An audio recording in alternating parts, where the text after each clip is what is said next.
should people care about plant-based versus animal-based? We kind of jumped right into it. Like for the listeners, why should they care about this? Why should they look more into it for themselves? I think it really depends on the person and looking at your own value system. Do you care about the environment? Do you care about your health? Do you care about animals?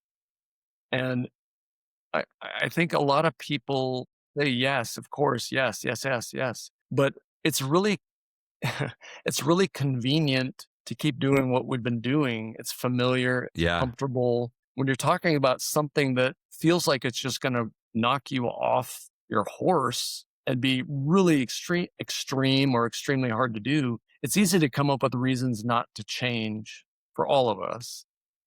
And from someone that likes routine, I like things, I don't like constant change. So initially for me, I just had to make the decision. What I usually tell people is don't take my word for it. Just try it. See how you feel. Let how you feel be the judge of how you want to continue. And from the very first meal that didn't have meat that I ate, I felt different. I felt like I could go do something. I didn't have that normal, like, oh, I ate too much, I just want to lay on the couch feeling. Yeah. It was really, I didn't know how bad I felt because that just became the baseline. For all of us, we don't know Mm. how bad we feel until we feel better. It's Yeah. just what we're used to. It's the norm. So I say try it and you be the judge. And I'm not here to condemn anybody. But what we eat is very personal to us. And you're talking about really ingrained values, family, when you're talking about family and friends, events, holidays, picnics, sporting event, like food is always a part of that. It's part of our culture. And so when you talk about rocking that, it can feel very like, oh, get the hell away from me, you freak. I'm, like vegan freak. I don't like the term vegan either. I go plant based. I have leather jackets and Plant-based. leather belts, like don't tell my PETA friends about that, but um, but it's really, I never even thought about the whole leather equation to this. oh yeah, Oh I my mean, gosh. feathered pillows, there's a lot, but Yeah. Whoa. I don't get into all too much of that in my book. Maybe that'll be another book. But The follow-up, the follow-up. yeah. Scott, this has been so good. If listeners aren't ready to go fully plant-based, but you've said a lot that's intriguing. What are 3 things they can do, they can act on today in the next week to kind of take steps in the direction you're talking about? Yeah, absolutely. I mean, you could try a meatless Monday. That's a really common thing that people will do. And just see if you notice anything. Maybe you won't feel that different, but if you do it consistently, you might. The number one thing I tell people, if you really want to test this and you really want to see if there's a noticeable difference, ditch dairy completely out of your life. Try it for uh, one day.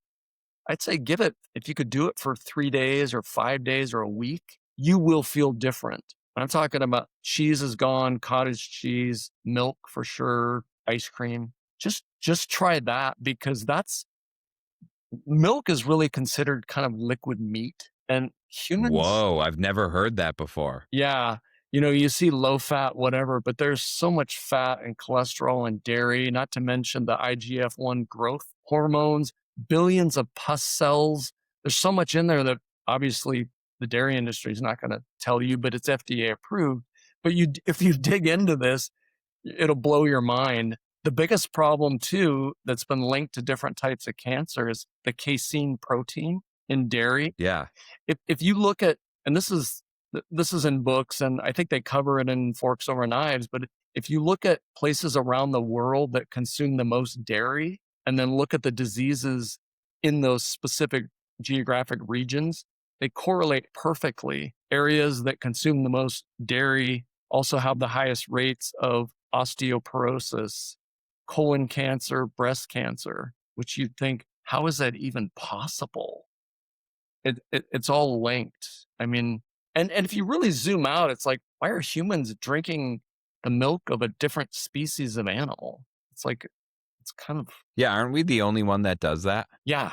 Does any other animal drink the milk of another animal? No, dogs don't drink giraffe milk or Yeah. even goat milk. Humans are the only ones.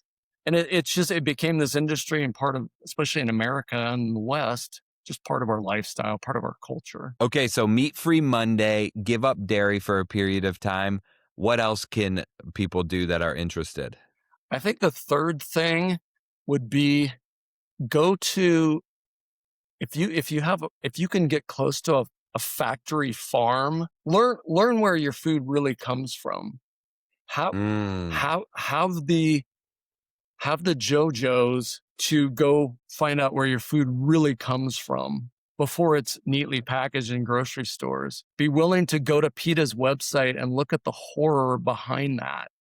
If you have, I always tell people, I mean, if you have the nerve to eat meat, I say that now that I'm on the other side. I would have laughed at people that said that before.